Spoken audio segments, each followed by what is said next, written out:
There he is, player one, having lost again. Game over, and good luck reaching back to the gamer's attic. Please, what have you done to me? I can't see. Where am I? Hold on. Got it back on. What is this place? Welcome, Where am I? player one. Old school Al? Good to see you again. What are you doing You're here? in the warp zone. The warp zone. Yep. This is where we keep all the old school goodies. Amazing. So players, you're in for a treat. We're in the warp zone. Hey guys, welcome to the Gamer's Attic Show. This is your host, Player One, your host with the most lives and unlimited continues. And I'm here with a special episode of the Warp Zone. And my special guest here today is Old school Al. Old School Al. Wow, how are you today? Not bad. How you doing? I'm doing great, And Yep. where am I? What is this? You're in my little treasure trove, my little secret stash, so to speak. Wow. Yep. And Everything old school. All full of old school goodness. wow, Old School Al. Where did you get all these things? How did you start? Well, it's been a lifetime work. I started as a little kid collecting baseball cards and comic books, and Okay. that led to toys, and toys led to things like lunch boxes and autographs and die-cast and cool stuff like that. Wow. And what am I looking at here today? Well, today we've busted out some of the old school treasures from the secret stash. We busted out some of the original metal lunch boxes that kids like myself and Unlimited Lives over here used to take to elementary school.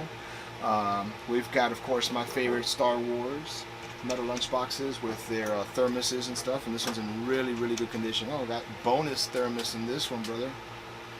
Yeah. Incredible. Yep, so I got that. I got some of the original old school Masters of the Universe, He-Man. I got some old TV shows like Knight Rider. Who doesn't remember Kit and the Knight Rider in the Knight 2000? Oh, yes. Yes, got the thermos for that bad boy too.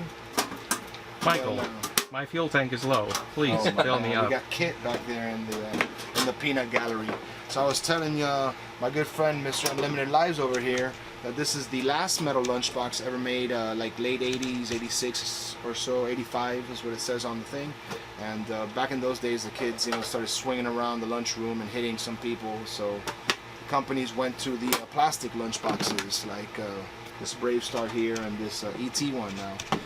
This ET one's from Canada. You can tell it's a little different from the typical thermos ones from here from the United States. Now, did you ever swing at a kid with one of these? Nah, I wasn't much of a violent kid. I was just more of a nerd that loved the, the cool stuff and the comic books and the G.I. Joes and action figures and stuff like that. So I don't think I was violent. I was more of a helper, not a fighter. Amazing. So what is this black hole here? Bro, black hole, man. This is Disney's attempt to piggyback on a Star Wars fandom that happened in the 78, 79, right after Star Wars came out in 77. Disney's most expensive movie to date was this black hole film. And it's old school. People like me that like old school stuff remember it fondly. Okay. It was real awesome. You should check it out. I know you were saying you hadn't seen the old black hole movie. Do you think it's on DVD or? I'm positive it's on DVD, Blu-ray. You can even go to YouTube or one of those many media channels and type it up and you see segments of it or the whole thing in the future in another place. Now I see you have a original Clash of the Titans. Yeah, man. Clash of the Titans, one of the awesome movies where they use stop motion effect to incredible detail and articulation, and it's become an old school classic movie. They've remade it several times. Look at that little son, but does have the lunchbox, the thermos inside the lunchbox. So I'm here in this treasure of treasures. You got it. What would you say is your most valued piece here?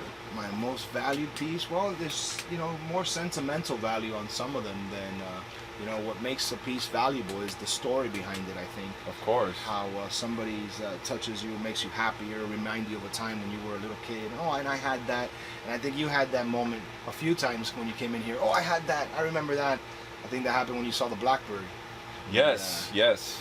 G.I. Joe. G.I. Joe the movie. That was one. The Night Raven. Yes. Yes. Cobra. Cobra. Oh gosh. Cobra. Yes. The whining dictator, right?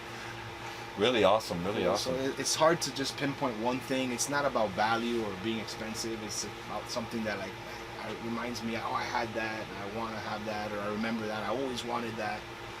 Things like that. Did you trade a lot as a kid with other kids? Baseball cards were traded back in the day. They came, so you would trade your extras and your dupes.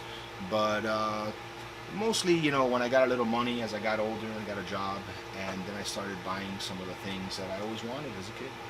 Okay. So cool. Well, that concludes our episode 1 of the Warp Zone. Thank you so much for tuning in. I am Player 1. And I'm Old School Al. And this episode is game over.